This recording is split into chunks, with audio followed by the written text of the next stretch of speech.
Halo, kembali lagi dengan kami Java Football. Kali ini kami John dan Cok akan ngosan ya. Ngosan kali ini kami akan membahas seluruh klub Liga 1 terancam. Nah, bagaimana kok seluruh klub Liga 1 ini bisa terancam?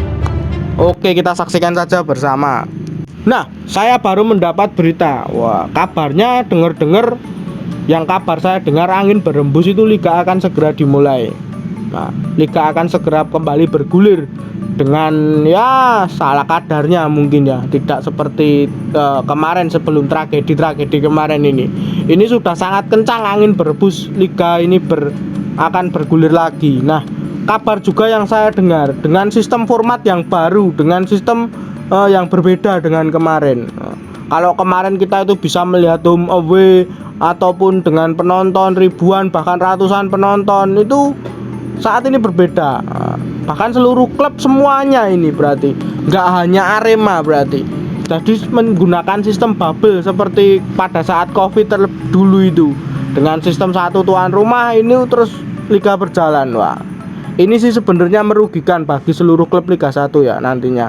Seluruh klub Liga 1 ini akan menjadi rugi karena mungkin pendapatan pemasukan itu akan menurun dengan adanya sistem bubble ini, lalu dengan adanya tidak ada penonton lagi. Wah, Liga 1 akan menjadi ya kurang menarik lagi seperti saat Covid kemarin ya. Ya, kurang bergairah lagi. Sebenarnya saya sudah senang sih Liga 1 berjalan dengan adanya penonton, bahkan bisa sampai full stadion, bahkan ya walaupun memang agak melanggar sedikit, tapi rapopo, yang penting stadionnya full ya, seperti itu bagus ya. Saya melihatnya wah, sepak bola Indonesia mulai bergairah. Tetapi dengan adanya kasus di Kanjuruhan agak mulai aneh sih sepak bola Indonesia. Tapi kalau sudah mulai saat ini itu saya juga udah mulai ya wis lah lama piye ya, kasusnya mesti ya bakal ngene ya seperti itu. Jadi sepak bola Indonesia harusnya bisa segera dimulai dan mungkin tidak berdampak ke klub yang lainnya. Intinya seperti itu. Ini hanya untuk satu klub, bukan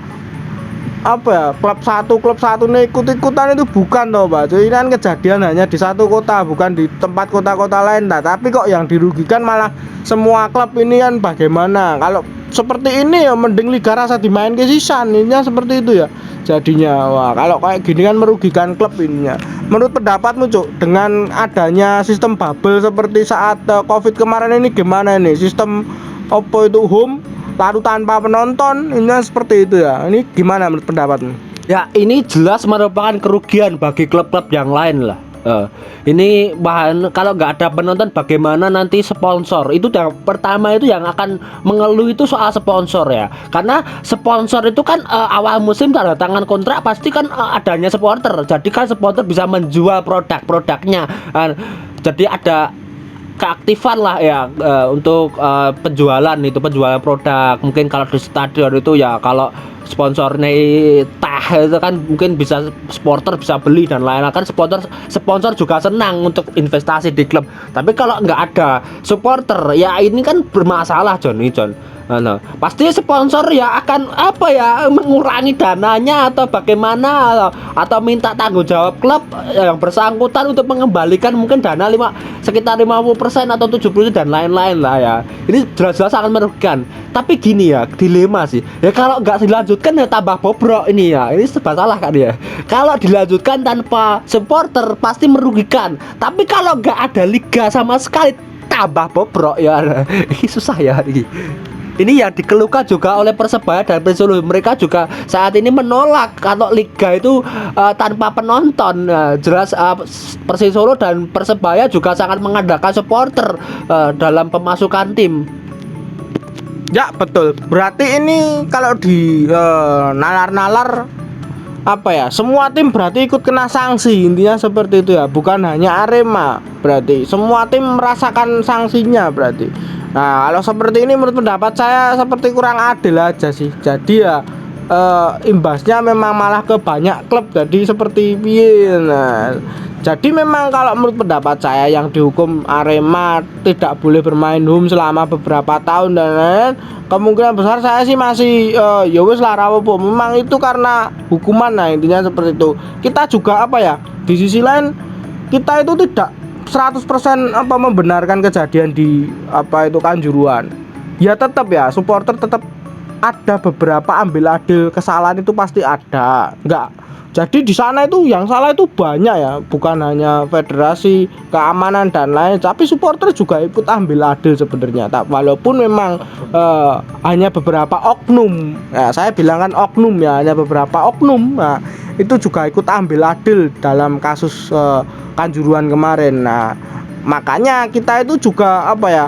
Kok klubku malah tadi kena sanksi lah, kok klub ini juga kena sanksi, bahkan klub Jateng dan DIY juga bakal kena imbasnya. Nah, seperti ini, kasus seperti ini seperti apa ya, tidak adil aja bagi saya pribadi gitu loh.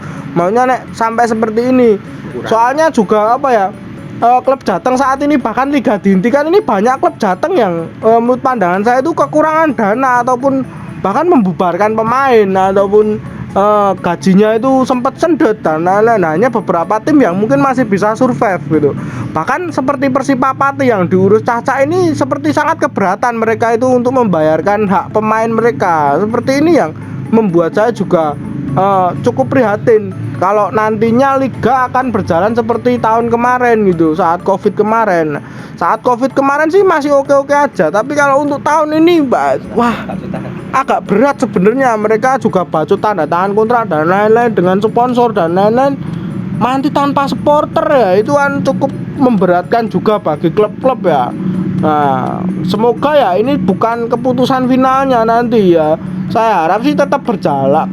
Kalaupun memang masih berjalan ya tetap berjalan apa adanya. Sistemnya home away yang dirubah itu cuma format aja, jam tayangnya ini seperti itu. Jangan pernah main malam.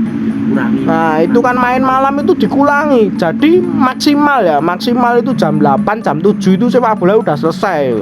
Intinya seperti itu kan bagus ya dengan sistem yang seperti itu. Menurut pendapatmu gimana nih, Cuk, dengan sistem itu? Gini aja, win-win solution, John.